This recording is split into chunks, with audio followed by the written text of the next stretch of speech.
Day 1, June 21st, 2023. Today, I'm starting carnivore because I'm beginning to lose my eyesight. My left eye has been blurry for a full week and I can't focus on anything well. I can barely see what I'm typing right now, and I keep typing the wrong keys and having to back up. My sleep has been horrible, waking up several times a night because I ache and I have to pee. I snore and I drive Rosie crazy, and I know I have sleep apnea because of my weight. I've been waking up every day with headaches in the base of my head where it meets my neck. I've been so tired when I wake up that I can barely pull myself out of bed. I've been lacking any motivation to work or even play music or video games. All I want to do is sleep and listen to relaxation music. I've been constipated and have only had a few good poops in the past 3 weeks. I get dizzy when I stand up too fast and hear the blood rushing to my head. I hear and feel my heartbeat pounding fast when I'm relaxing quietly or laying in bed. I should check my blood pressure. I've had hypertension for years and I know it's extremely high, but all I've seen from doctors is how they ruin my family members' lives with medication overdoses. I'm scared to death about River being born in 5 months because I have so little energy and feel my own mortality creeping up on me. Almost every day I feel like I'm dying. I've been having ocular migraines and it's made my social life really difficult. It's hard to even care about what people around me are saying, which is very uncharacteristic for me. I feel like I'm in a dream state most of the time. Our 10th anniversary party was on Sunday, and I could barely feel the joy and excitement. The shock of the surprise had melted my brain to the point where it all felt surreal. This lack of care and motivation will destroy my career because doing music reactions, I need to care about what I'm seeing. Let's hope I can stay consistent and see results. My last recorded weight at Rosie's doctor checkup was 308 pounds. I have painful little bony lumps under my left ear, bumps around my scalp and the back of my neck, shooting pain on the top corners of my head, non-stop TMJ pain in the morning, skin lumps on the sides of my neck and between my right neck and shoulder. May of 2023 was the worst month I've ever had for allergies. I was miserable all month and I wasn't there for Rosie. Day 6, June 26, 2023. Getting up this morning was easier than normal. I had a slight desire to work out, but didn't yet. I made bacon chips and ground beef fried in bacon grease, but after snacking on the bacon chips, couldn't really eat much of the ground beef. I must be getting fat adapted again. My eyes are still not great. I'm still noticing bright, shimmery flashes in my eyes, but I think they're getting better. My gums aren't swollen anymore, and I don't bleed when I use the dental irrigator. I'm having better focus on what I'm doing, and on Friday's live stream, along with Sunday's Gigi podcast, I had the best performance I can remember. I didn't even feel exhausted after my 3-hour Friday stream. Rosie went on a walk with her grandma and aunt this morning, and her aunt said I was looking good on the boat Saturday and wondered if I was dieting. In my head, everyone is dieting, always. Diet is just what we eat. This isn't a diet to me, but a lifestyle change to eating the proper diet for optimal health. I've been elated with the results so far because last week, along with almost the whole past year, not a day went by where I didn't feel like I was dying at some point.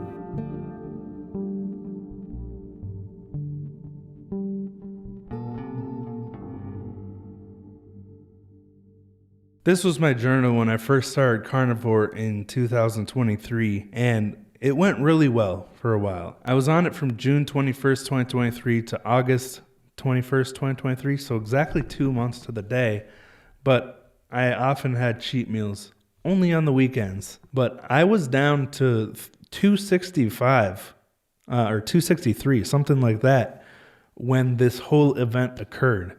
So I'd lost almost 50 pounds and I was fitting into XLs again, which I hadn't in a long time. But towards the last few weeks of that, cheat meals became more common because I had been traveling a lot. I had a lot going on with work and stuff and a lot of high stress that I wasn't accustomed to. First, I had a bunch of my colleagues come into town and we hosted a live podcast event after a concert. And planning all that was pretty stressful. And then the next week, I flew down to Dallas with one of my same colleagues, and we saw a band there. We got to interview the band, and that was a very stressful situation. The Monday following that, so about a week after, of course, that weekend, I blew it again. I was cheating on the carnivore diet. And that Monday, I woke up with a drippy nose. I thought that my nose was running or something. I tried to wipe it off, and I looked, and it was blood. And so I was like, oh, wow, I don't usually get bloody noses, but I guess I'm going to start getting them. At this point, I had been cheating all weekend, and I was like, Monday, I'm going to start fasting. I'm going to get a good fast today, and then I'm going to jump back on carnivore because it'll help me get fat adapted quicker. I had this mentality, that I could easily cheat and then just jump back on the next week or the next day. And so that became a weekly habit of mine. But anyway, the bloody nose, I tried to stop it with tissue. I woke up rosy because about an hour had passed and I still hadn't gotten it to stop. I was starting to get a little worried at that point, but Rosie was really calm. She was like, I get bloody noses all the time. She gave me some tips on how to stop it. And I tried those. They didn't work. And it was just that whole morning, the quest was stop this nosebleed. She ran to Walgreens for me, grabbed some of those pad things you put up your nose that are medicated, that are supposed to stop the bleeding. Those didn't work. I went through the entire pack of them, and about 4 hours went by, and my nose was still bleeding. And if I stood up or leaned forward, it was literally pouring blood. I'm getting lightheaded just talking about it right now because it was so scary. At this point in my life, too, I was super anti-doctors because I had never really had any good experiences with doctors. I watched them way overdose my family members on drugs and completely change who they were as people. And I just despised the whole medical system. And I didn't want to go to the doctor. But for me to decide that I needed to go to the emergency room, it would have taken something. I had to think that I was dying, And at that point, after 4 hours of a bloody nose, I knew I was going to die if I didn't go into the doctor. So we drove to our local doctor, and at first I didn't think it was a big deal. I was like, oh, it's a bloody nose. We're at the hospital. I'm sure they'll just give me something to stop the bleeding, and we'll just go home today. But once I got in there, they always check your vitals right away. They took my blood pressure, and the nurse's face just went flush, and her jaw dropped because she was shocked. I don't think she was expecting it to be anywhere near as bad as it was. So obviously that made me panic a little bit because at first they didn't tell me what was going on. They were like, okay, we're going to try it again. And they took it again. I think they took it about 3 times before they told me what it was. I was like, what's going on? And they said it was 225 over 165. And I obviously didn't know much about blood pressure. I didn't even know where it was supposed to be.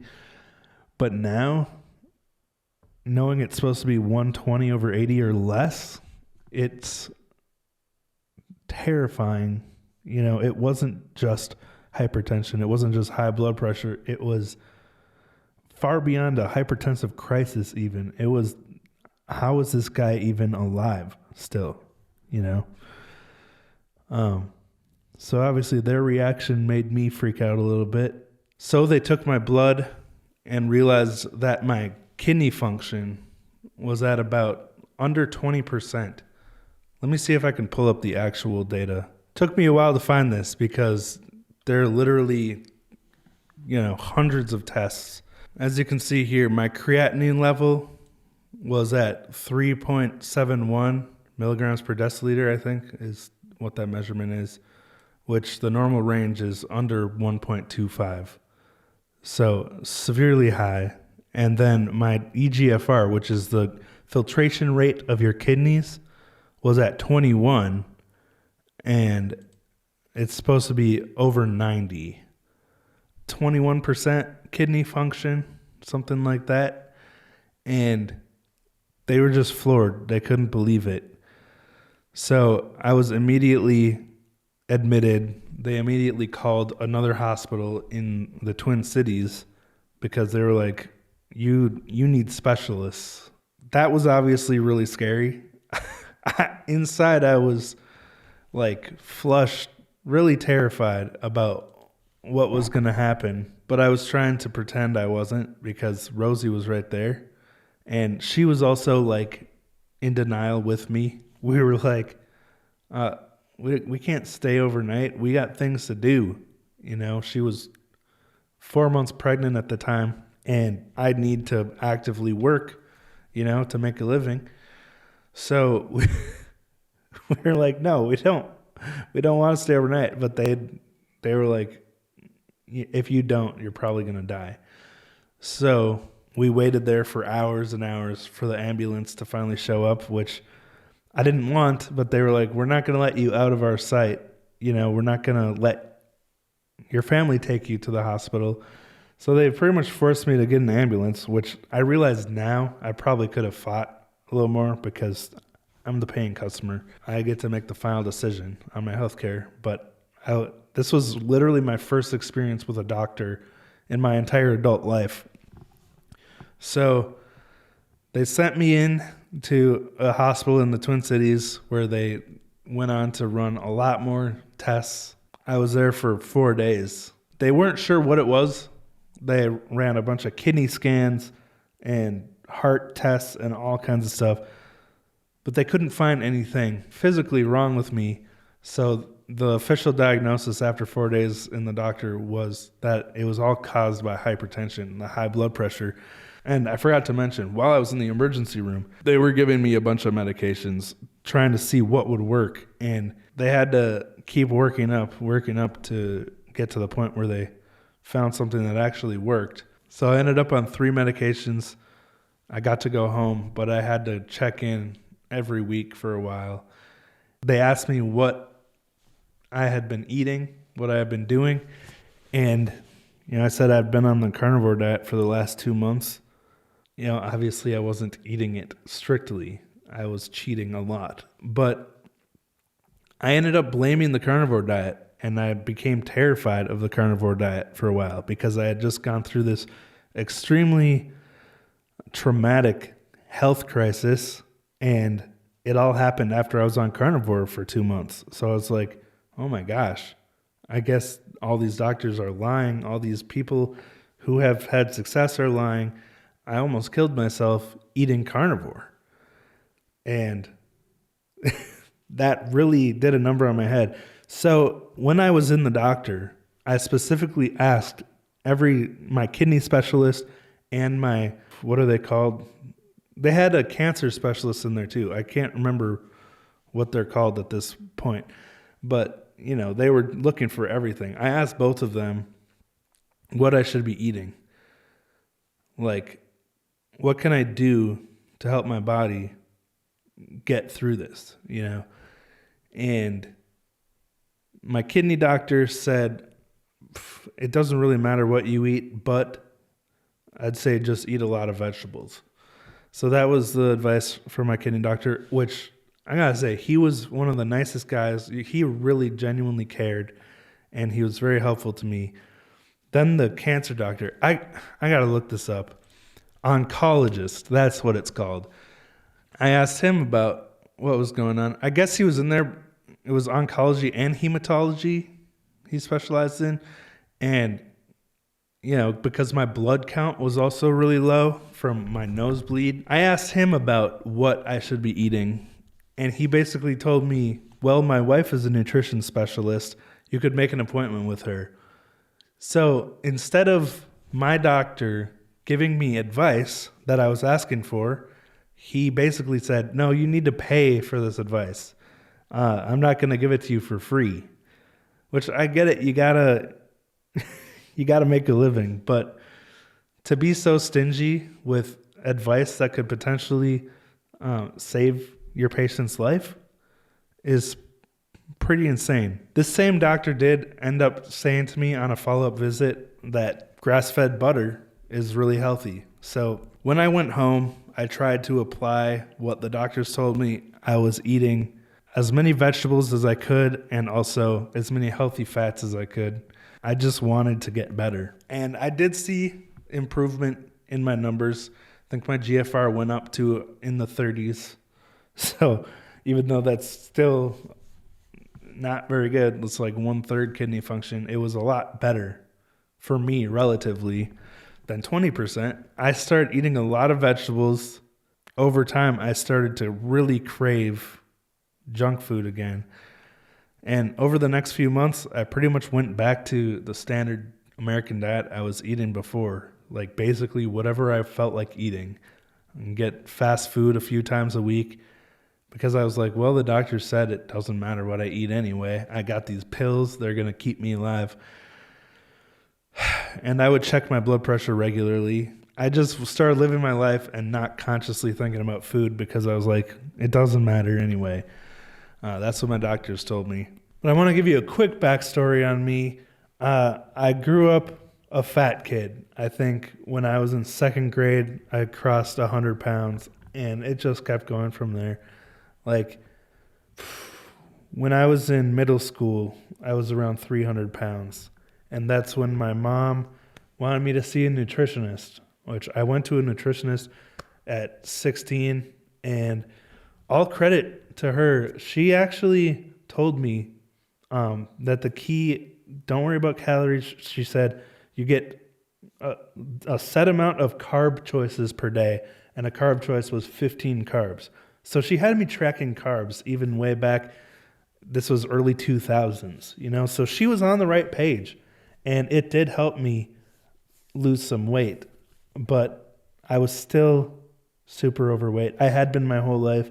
I was always like, okay, maybe before I go to middle school, I'll lose weight and be a normal kid, or before I go to high school, I'll be, every time there was this big milestone in my life, I was like, maybe by then I can finally be a normal kid. So I was struggling with weight my entire life, which when you turn 18 and all of a sudden you're responsible for yourself, it's a huge setback, man. It's a really difficult position to be in. Now, I did get really into working out when I was between 16 and 18, and I would run 45 to an hour a day on an elliptical machine. And so I did lose a lot of weight around that time. I think I got down to 220 by the time I was 18. And then by the time I was 20, I got down to 190 while I was dating Rosie. I thought it was the healthiest time of my life. How I actually got there was extreme anorexia and bulimia. I had a lot of just eating disorders as a teenager and early 20s,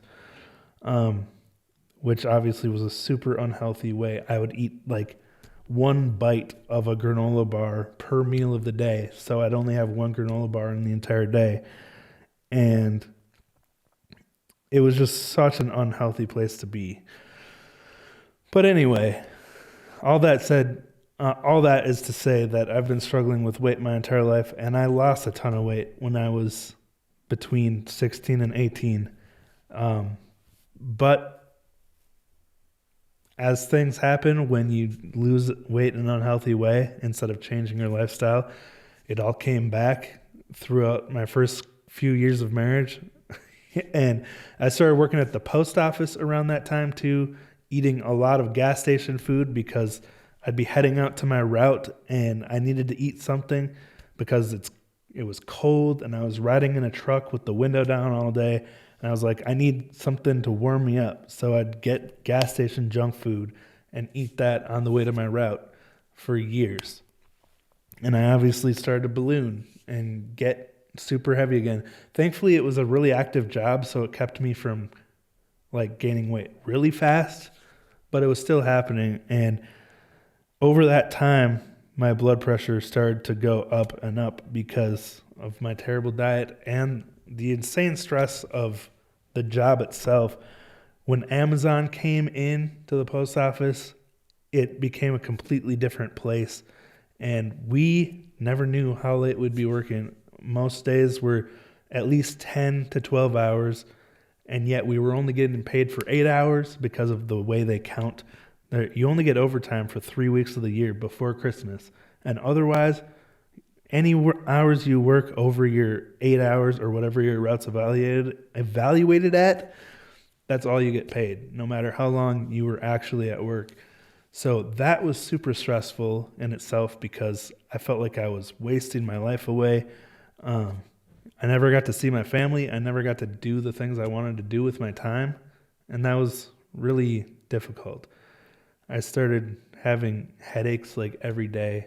And I had to take, I got to a point where I was taking 4 ibuprofen every 4 hours throughout the entire day just to get through my work day and through my week, and all just to make a living. So that got really difficult. I think in about 2017 or so, or 2016, I heard Jason Fung on Rob Wolf's podcast, and that opened up a whole different way of thinking for me, because up to that point I had been all about counting calories, eating disorders and stuff like that. And Jason Fung introduced fasting and keto to me.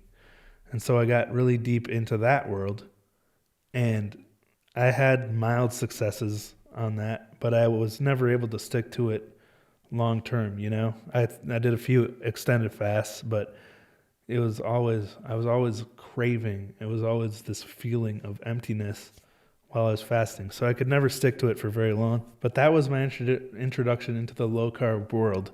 And over time, I finally discovered carnivore. So I'm grateful for that. So now going back to right after that health crisis, after I kind of quit caring about what I was eating and just started living my life unconscious about food, I went back to the doctor with, one of my doctor appointments, and I was 320 pounds.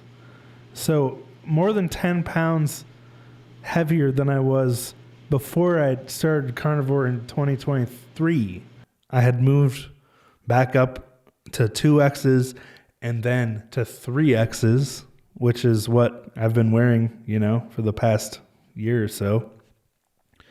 And that was really discouraging, really, I felt like I had given up, and I had given up. Like, I'm just a fat guy. I'm just going to be fat.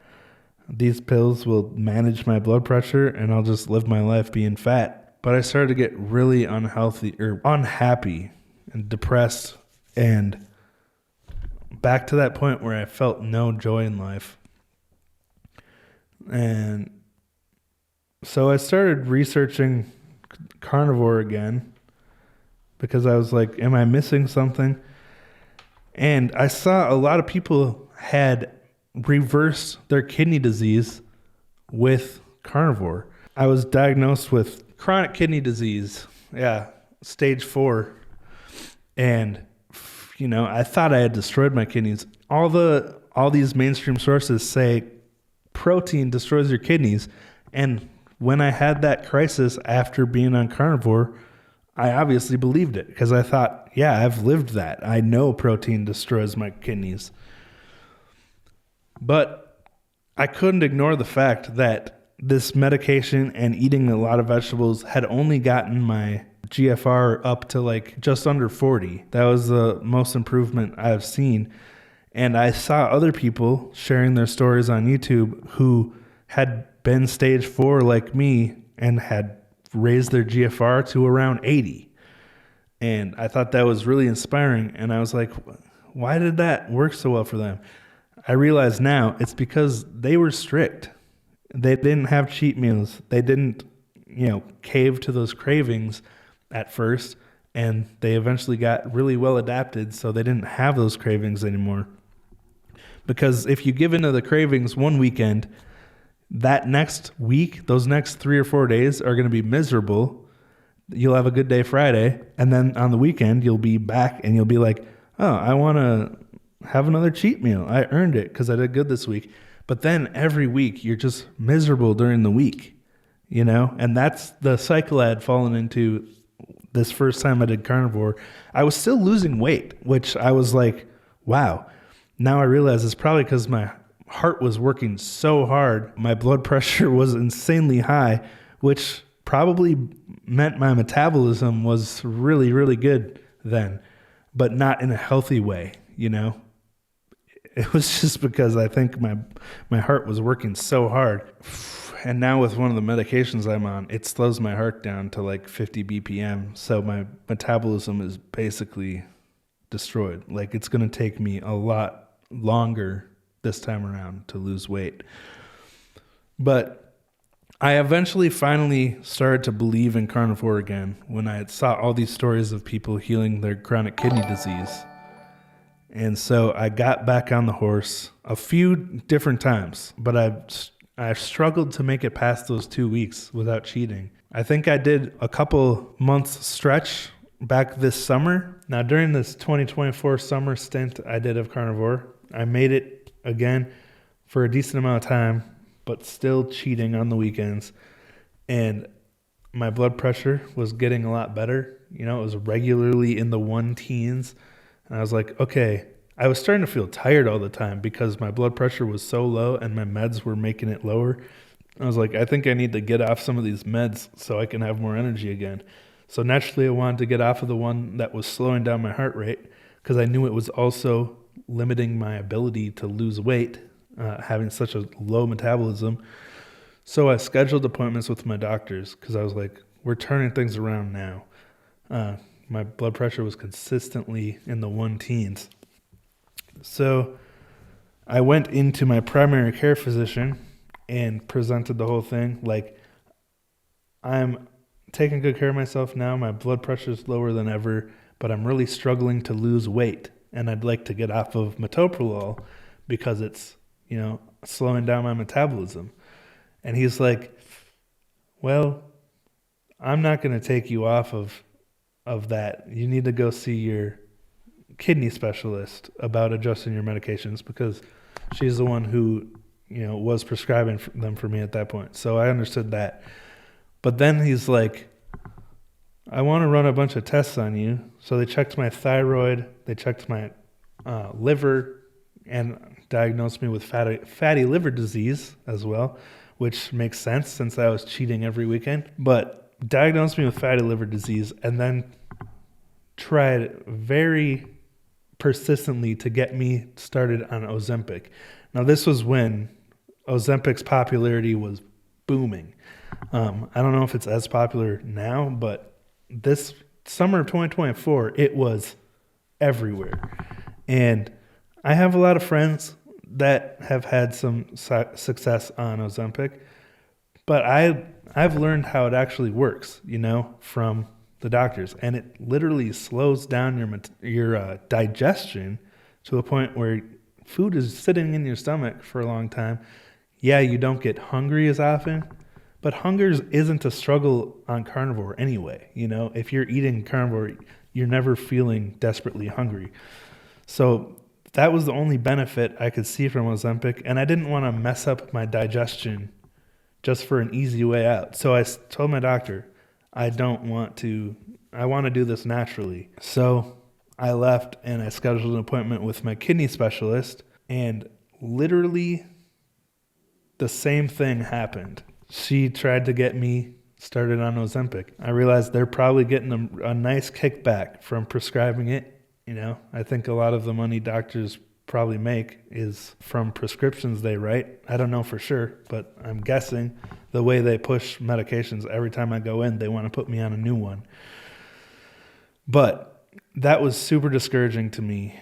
And that's kind of what discouraged me and got me to fall off carnivore that last time this summer, is because I felt hopeless Like, if I can't get off my meds, it's going to take me years and years to reach any type of weight loss goal. So I gave up again. You live and you learn. Anyway, it was a really sour experience with my doctors. I'm now 27 days, I think 27 days into carnivore. The longest I've ever made it without having a cheat meal. And it made such a difference. Yeah, here's my counter. It also helped a lot to put this on my phone because I can see that progress happening physically, even if it's really slow to happen on my body. But I feel great too, so that helps a lot. This time around is different, I can tell, because I've made it through that 3 weeks, and it's like that switch flipped, and it was not easy. It was a huge struggle to get here, but I've stopped snoring again. I sleep really well. My libido is so much better. The first few weeks, it was like non-existent. And then after I hit that 3-week mark, it was like it lit a fire. And now it's better than it's been since I was in my 20s or low 20s. So Rosie's really happy about that. But I don't have pain anymore. I do sometimes have lower back pain when I wake up, but I think it's just my body getting used to not having fiber anymore and getting used to the whole colon adjustment, because it is a complete shift in the way your colon works and everything. I remember from being fat adapted, I've never had any gas. Meat doesn't create the same type of gas that vegetables do in your colon. You barely have any waste because your body can use everything you put into it. You're basically eating what you're made out of, so it makes sense. So I'm really looking forward to seeing how this goes in the future.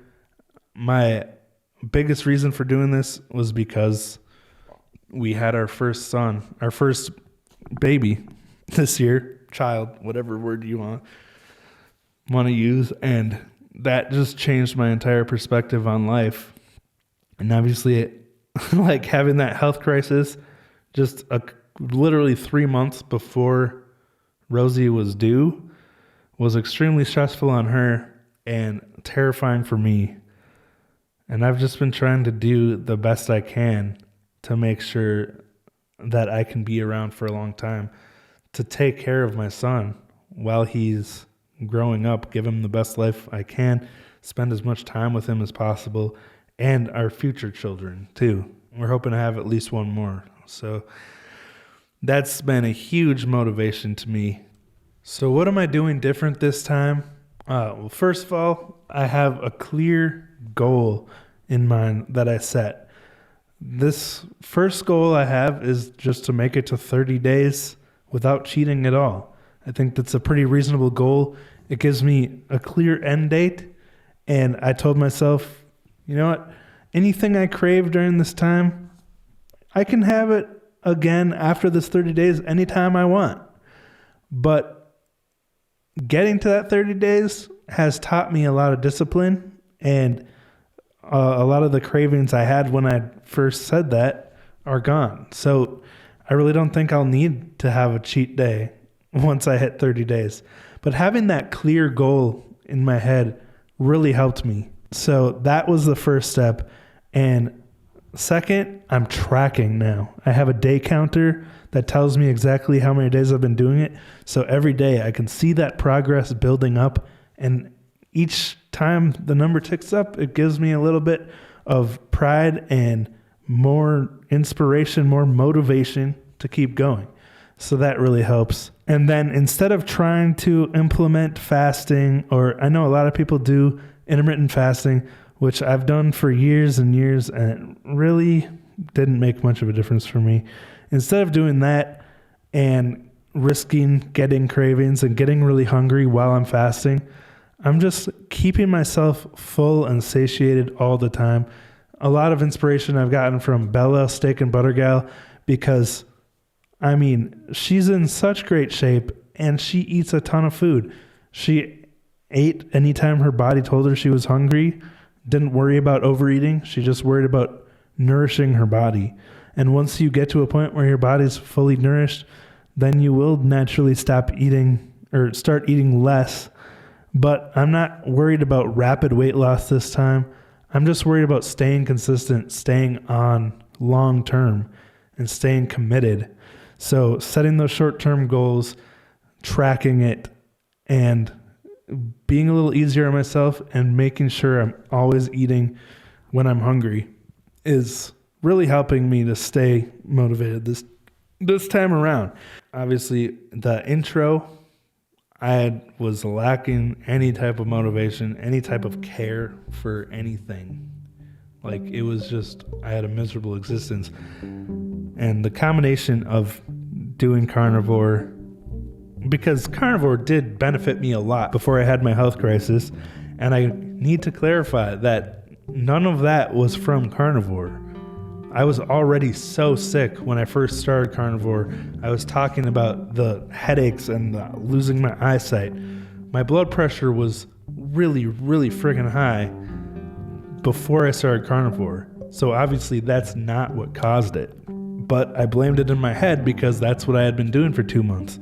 But it takes, if I'm doing 3 decades worth of damage to my body, it's going to take a lot longer than 2 months to heal that damage.